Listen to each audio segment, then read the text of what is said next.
Assalamualaikum warahmatullahi wabarakatuh. Waalaikumsalam warahmatullahi wabarakatuh. Bismillahirrahmanirrahim. Alhamdulillahirrabbilalamin wa bihi nasta'in wa ala umuri dunya waddin. Wassalatu wassalamu ala asrofil anbiya'i wal mursalin wa ala alihi wa sahbihi asma'in. Amma ba'du. Pertama-tama, marilah kita panjatkan puja dan puji syukur kita atas kehadirat Allah Subhanahu wa Ta'ala yang telah melimpahkan segala nikmat dan karunia-Nya kepada kita semua. Yang kedua, salawat serta salam tak lupa kita curahkan kepada junjungan kita Nabi Muhammad SAW, Allahumma sholli alaihi, yang telah membawa kita dari zaman kegelapan menuju zaman yang terang benderang seperti sekarang ini. Sebelumnya, perkenalkan, kami dari kelompok 1 akan mempresentasikan terkait resep polifarmasi. Dengan saya sendiri, Kak Putri Agustin, dengan NIM 421200014 sebagai moderator. Dengan ditemani teman-teman saya ada Fani Rahmayanti dengan NIM 421200015, Raffi Adam Al-Kafi dengan NIM 421200035, Titania Leodi Suci dengan NIM 421200071 dan Ivana Nurul Azizah dengan NIM 421200018. Next. Untuk materinya akan dibacakan oleh para pemateri. Waktu dan tempat kami persilahkan. Yang pertama, penjelasan tentang polifarmasi. Menurut WHO, polifarmasi merupakan salah satu bentuk penggunaan obat irasional, yakni pemberian lebih dari 5 macam obat untuk satu pasien dalam satu resep. Beberapa ciri penggunaan obat irasional antara lain peresepan berlebih, overprescribing, peresepan kurang, underprescribing, peresepan majemuk, multiple prescribing, dan peresepan salah, incorrect prescribing. Next. Di sebelah kiri ada gambar contoh kasus resep polifarmasi. Pasien Tuan Al didiagnosis menderita radang pada mulut pasca operasi. Kemudian, dokter memberikan resep yang terdapat 5 obat, yaitu cefadroxil, arkosia, Cataflam, Fasciket, Becomsed, dan Minosep. Kegunaan obat dalam resep. Yang pertama, cefadroxil sebagai antibiotik. Yang kedua, Cataflam, Fasciket. Kegunaannya meredakan nyeri dan atau kaku otot, nyeri punggung, osteoartritis, rematik, sakit gigi, asam urat, dan nyeri head. Yang ketiga, Becomsed. Kegunaannya suplemen vitamin. Yang keempat, arkosia. Kegunaannya osteoartritis dan nyeri muskuloskeletal. Yang kelima, Minosep.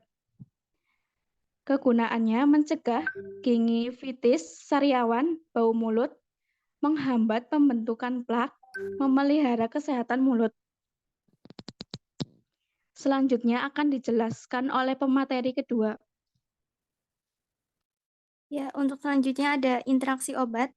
Yang pertama ada cefadroxil dengan diklofenak. Cefadroxil dan diklofenak berinteraksi. Cefadroxil meningkatkan level atau efek diklofenak dengan obat-obat yang bersifat asam atau anionik dengan cara berkompetisi pada clearance di tubulus renal atau interaksi minor. Solusinya, atur jarak pemakaian cefadroxil dan diklofenak. Yang kedua ada interaksi obat antara cefadroxil dan etrorixokid. Cefadroxil akan meningkatkan level atau efek dari ekstrikosib dengan obat-obat yang bersifat asam atau anionik dengan cara berkompetisi pada clearance di tubulus renal atau interaksi minor. Solusinya, atur jarak pemakaian cefadroxil dan eterisok. Selanjutnya, berdasarkan komposisi obat yang diberikan pada resep, maka dapat disimpulkan bahwa pasien mengalami radang pada mulut pasca operasi. Tindakan yang dilakukan yaitu, apoteker telah mengkonfirmasi ke dokter bahwa terdapat interaksi minor antara cefadroxil dengan obat arkosia dan Cataflam dan menyarankan untuk menurunkan dosis pemberian Sataplam oleh dokter, apoteker diminta untuk memberikan obat sesuai dengan yang telah diresepkan. Selanjutnya akan disampaikan oleh pemateri berikutnya. Baik, selanjutnya untuk resep yang kedua, di mana kasus resepnya, resep ini merupakan resep bagian rawat jalan yang dianggap polifarmasi karena terdapat lebih dari 5 jenis obat dalam satu resep dan terdapat beberapa obat yang indikasinya sama. Kegunaan obat-obat tersebut, yang pertama ada obat Sanmol Forte, yaitu untuk menurunkan panas atau demam. Lalu ada obat Braxidin untuk cemas. Yang ketiga ada obat Pampitor untuk tukak lambung. Selanjutnya ada obat Epison untuk tukak lambung juga. Dan racikannya ada isinya amitriptilin, clobazam, tradosik, atau kafein untuk depresi, cemas, nyeri. Dan selanjutnya ada Sanmak, Displatil, Primperan untuk mah, kembung, dan mual. Selanjutnya ada obat Bakuinor Forte untuk antibakteri.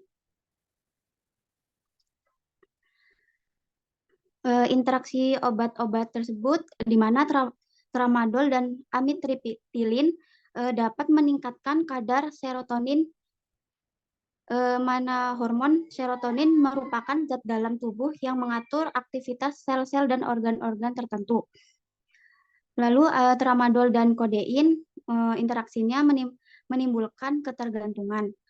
Tramadol dan CTM keduanya memiliki efek sedatif, dan tramadol dan kofein itu di mana tramadol memiliki efek sedasi sedangkan kofein memiliki efek stimulan sistem saraf.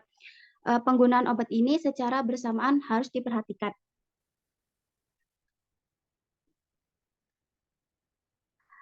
Dari jumlah obat yang diresepkan, obat diberikan dalam jumlah yang berlebih sehingga dapat mempengaruhi tingkat kepatuhan minum obat pada pasien. Banyaknya jumlah obat yang diberikan juga berpengaruh terhadap kondisi ekonomi pasien. Tinggi biaya pengobatan yang dikeluarkan untuk menebus obat maka akan menyebabkan kesulitan pasien tersebut untuk menebusnya.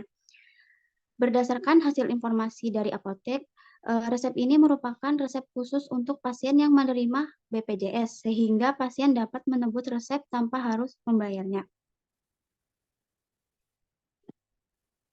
Baik, sekian saya kembalikan kepada moderator. Ya, saya ucapkan terima kasih kepada para pemateri yang telah menyampaikan materinya. Saya selaku moderator mengucapkan mohon maaf yang sebesar-besarnya apabila dalam penyampaian ada kesalahan. Sekian dari kelompok kami, mohon maaf. Wabillahi taufiq wal hidayah. Wassalamualaikum warahmatullahi wabarakatuh.